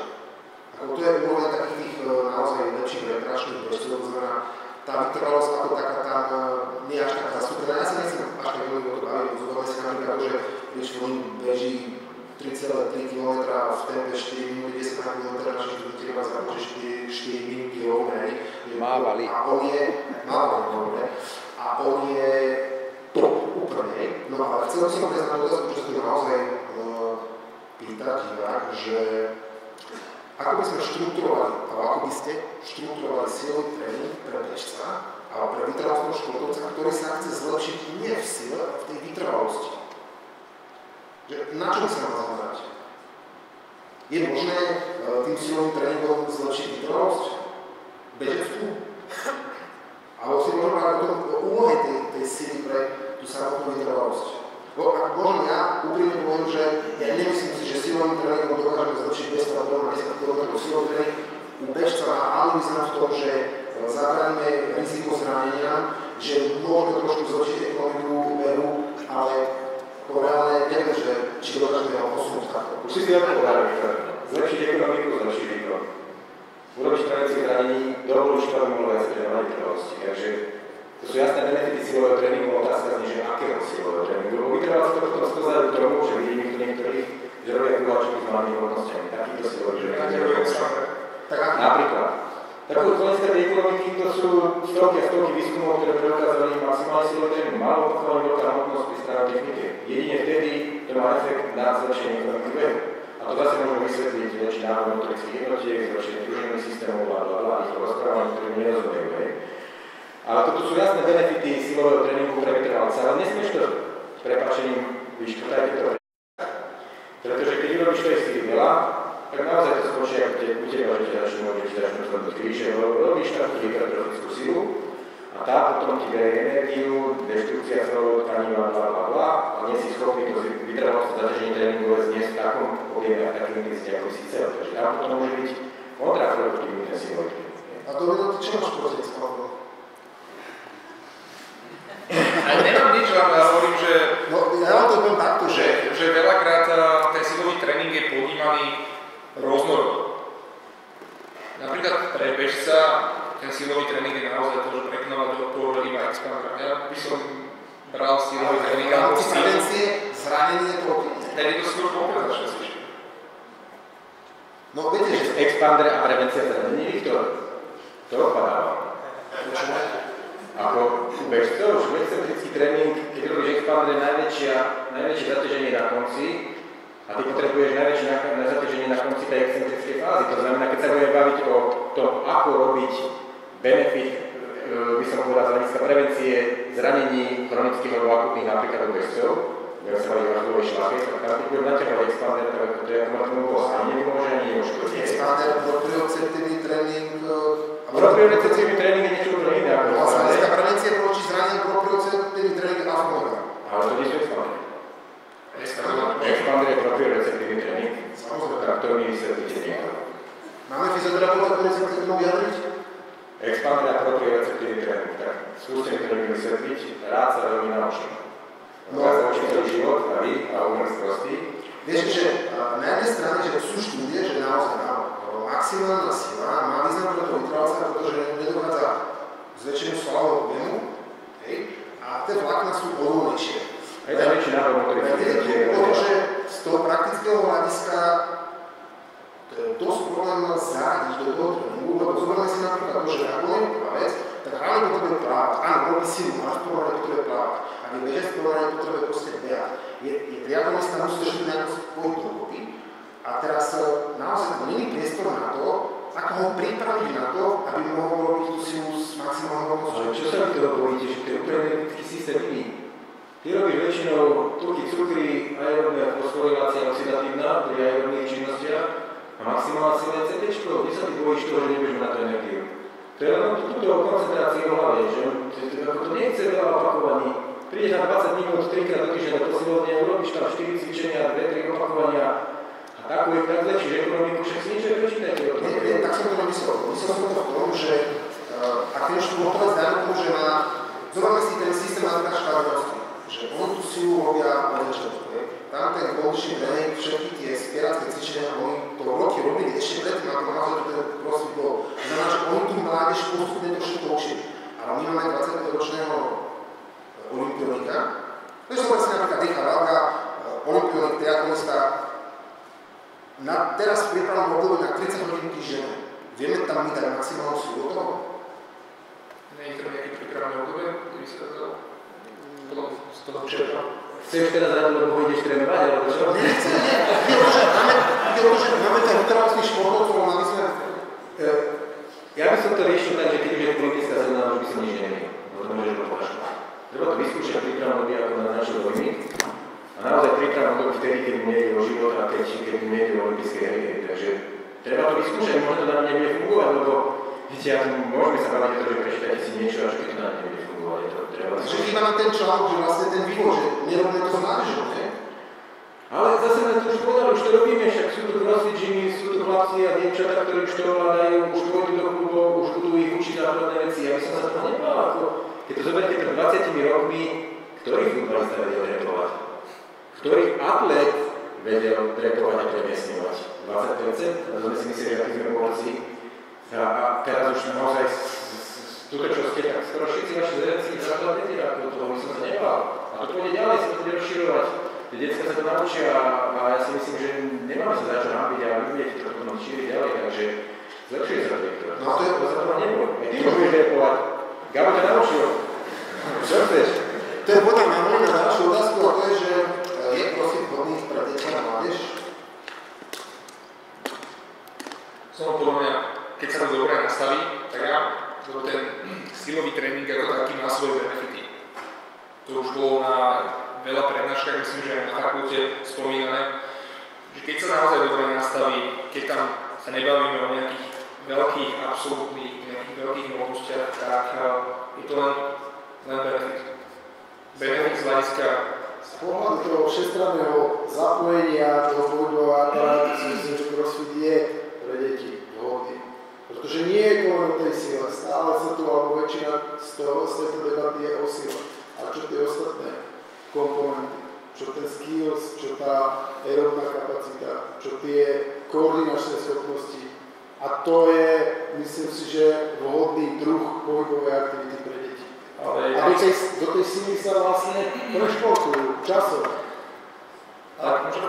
Takisto je dôležité to nastavenie aj tej intenzity, že pri rozvíjajúcom sa mladom organizme ono môže zbytočne veľa zakyslovať, robiť veľké laktátové zaťaženia, takže tam by som išiel v rámci tej intenzity veľmi opatrne. Viac by som smeroval na technickú časť a rozvíjal aerobnú kapacitu alebo proceduríčku. Chceme to nazývať, že akože crossfit pre deti. Všetko na to bolo príklad prvky gymnastiky, skills, prvky atletiky, prvky spierania, možno nejaké také naozaj s paličkami. Toto určite áno. A teraz zaťaženia aerobného charakteru, ktoré deti nezvládnu, keď ich do toho nutí, tak to veľmi rýchlo sa vám pretočia. A ja myslím, že toto sa aj všade robí, prídete do gymnastickej telocvične, čo tam nerobia. No je 6 bojovú prípravu, prídete k karatista, prídete k neviem, koho robia. Takže to si myslím, že akurát by som povedal, že treba dávať pozor, že mali by to začať robiť aj také športy, ktoré nie sú antigravitačné, ako je napríklad plávanie, ktorí si myslia, že plávanie na všetko super. A to zistia, že to všetky plavky nemajú osledov rozvoja vládov, pretože keď nerobili v púbrete weight-bearing exercises, ako je crossfit a skákanie, nosenie, behanie, tak vychádza do kosti, že sa im rozpávajú celé desiatky. A ten silový tréning a takýto nejaký tréning, nazvime ho možno crossfit, možno 6-krát trojková príprava je nevyhnutný, lebo ináč keď to sa nebudú robiť, tak ako budú vážne zdravotné problémy neskôr. A to všetci ovládate možno najlepšie ako ja. Takže áno, nastavený nejakým spôsobom zručnosť, nie koordinačne, nie výkonov, súťažný crossfit pre deti by som zakázal, ja osobne teda. Máme tu kopec ďalších dotazov, väčšinou sú anonymous, čo ja pozorňujem na tým, ktorý by anonymne, ale nemám. Možno je medzi nami, ako sme počas našej predstavky mali možnosť, že prišli niektorí, že chceme dať otázku, ale bola tam príliš málo možnosť napísať príliš málo znakov. Je niekto, kto by sa chcel niečo spýtať, ale tým, že čo som spomenul, áno, idem. Však nie? Ja? Ide prvý konflikt, som sa dozvedel. Určite nie je to nejaký priamy konflikt, ale ja by som skôr vypýtal pre ten crossfit čas. Ten maličký šport, ktorý je tu pár rokov a všetci, ktorí ja teda verím crossfitu ako metodológii, a všetci prišli z nejakého iného športu. A ešte nie je taký crossfitter, ktorý by vyrastal na tom crossfite, ktorý si na to priamo. Takže možno niekto, že je slabý šprinter, na finále crossfitianský si pozrite, sú tam takí, čo šprintujú volsky.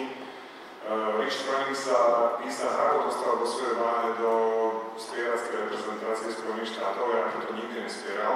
Takže keď tomu dáte čas, že tá metodológia bude fungovať, tak takisto vyrastú tí crossfitery už taký univerzálny ako moja analogia, môj šport, keď si nezačal, tak keď v klietkách tie boje všetci boli nejakí bývali, karatisti bývali, boxeri bývali a tak tam nastúpili. Dneska už sa učia ten boj, už ten box sa učia do tej klietky. Na zemi sa už teda takisto crossfitter sa bude učiť behať, aby bol v tom dobe. Spierať by bol v tom dobe, takže treba tomu dať iba čas. Takže otázka to není, ale mám tak odpoviem, že hovoríte, že to nie, ono to príde, tá metodológia funguje. Mám 42 súťaží v crossfite, ja mám najlepšiu promociu, ako som vtedy mal a stál som na podiach svetových inom športe, takže tá metodológia funguje. Len to už je čas. Trošku si vlastne neviem, čo to je metodológia v crossfite trošku. No, že to už dnes nie je to, že halabali vidíš, neviem čo je z ostrik, že tam robia kickové zvidia, tak ten crossfitter cvičí celý rok. On má takisto nejakú silovú prípravu, nejakú technickú časť, pripravuje sa na nejaké fázy. Metodológiu. Metodológia je veda o tom, nie som smrtoveštve, takže nechcem sa robiť to, áno, že pripravuje sa na nejaké vrcholité sezóny a nie je to len také halabala, že idem na to, bol možno kedysi, ale dnešný crossfitter už to robí hlavu. To nikto nepovedal, že tá periodizácia nefunguje, keď chcete byť najlepší v športe dneska, musíte to periodizovať, to je jasné. Skôr ide o to, že tam to stojí, a to už bolo naznačené, že stojí to k tomu, že tam sa budú presadzovať špičkoví spierači nejakých blokov. Lebo vyzerá to tak, že to sú ľudia, je tam veľká váha, teda veľká hmotnosť, veľký odpor, veľa opakovaní. A tým pádom vytrvalosť sa tam nepresadí sa tam šprinter, nepresadí sa tam bojovali, nepresadí sa tam spierač bývalý, alebo možno silou vytrvalostne disponovaný, ktorý má naozaj také dispozície, že maximálnu silu je schopný navýšiť na veľké percentách. Ja keď sa zase tak pozriem, že spierač nerobí raz 30 opakovaní, spierač spraví jedno opakovanie. A je trošku rozdiel, že možno aj v technike, napríklad v ktorú tých robíte asi. Je, ale keď spierač urobí s 250 opakovanie, tak zo 100 kg, ktoré bude robiť 3 hodiny, vyhrá rozvoj. Takto ti poviem, to je rezerva. Ja keď som repoval 200, tak zo 100 som urobil 30 repov a nič mi nebolo. No, poviem to, že mi také maxima. Iná, koľko máš drev? Najlepšie, aký si mal. V histórii 240. 240.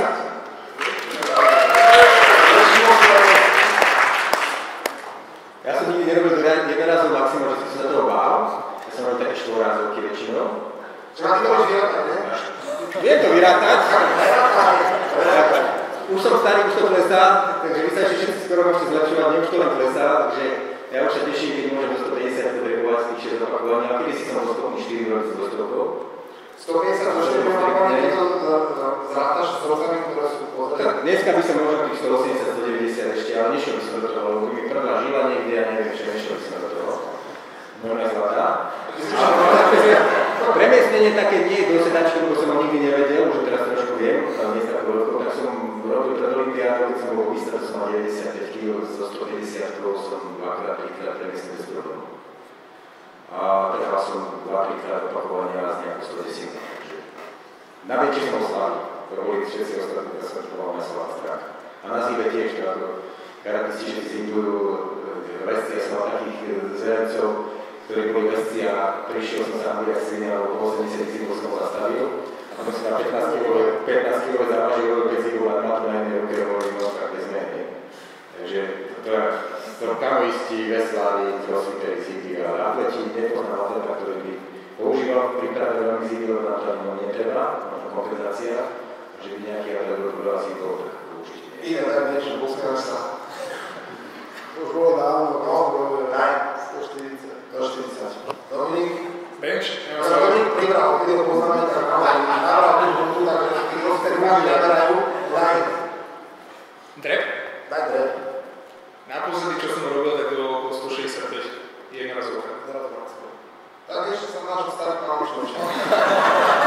Keď budem tak starý ako Dominik, tak môžem to povedať.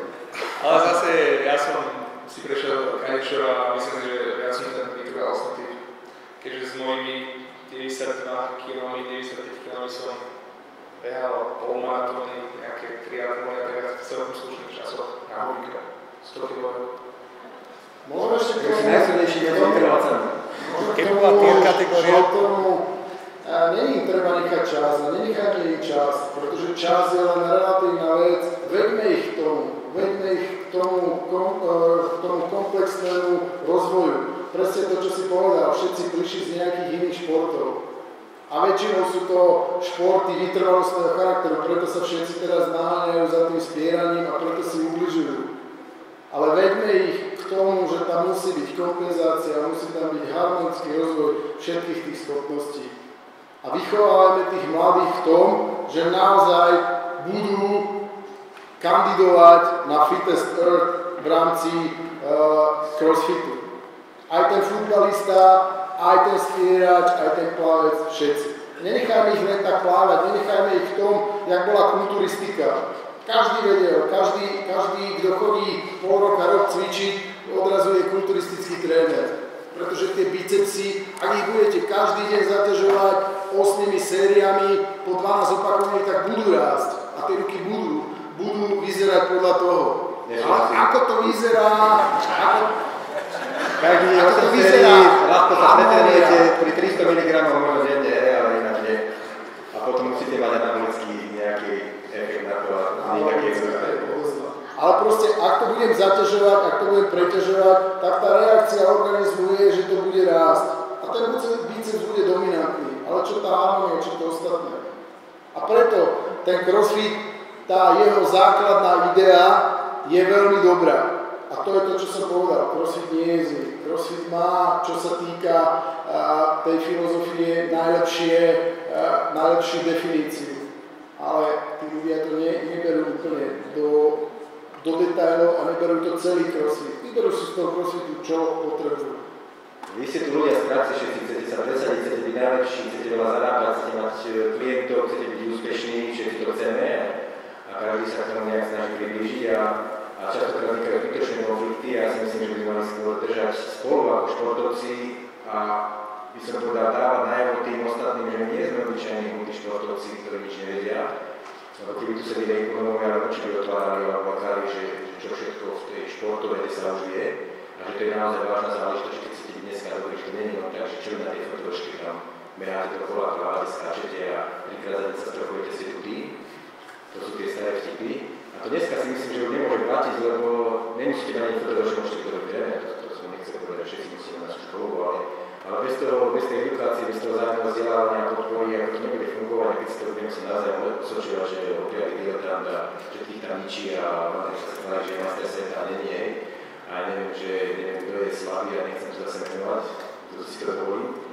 A ja si myslím, že naozaj by sme si mali pomáhať v práci naozaj, my sme si vždy mysleli, že atleti sú najlepší a všetko vedia. To je rovnakový, ako naozaj sa dá učiť od každého. A myslím si, že tie dobré veci by sme si mali z toho zobrať, takže treba si dobré veci z crossfitu zobrať, aj crossfit si má zobrať dobré veci zo spierania, dobré veci z gymnastiky, dobré veci z atletiky a naozaj sa takto podporovať. Alebo negatívne myšlienky nikdy neprinesú nejaké pozitívne výsledky a týmto by som ja teda určite.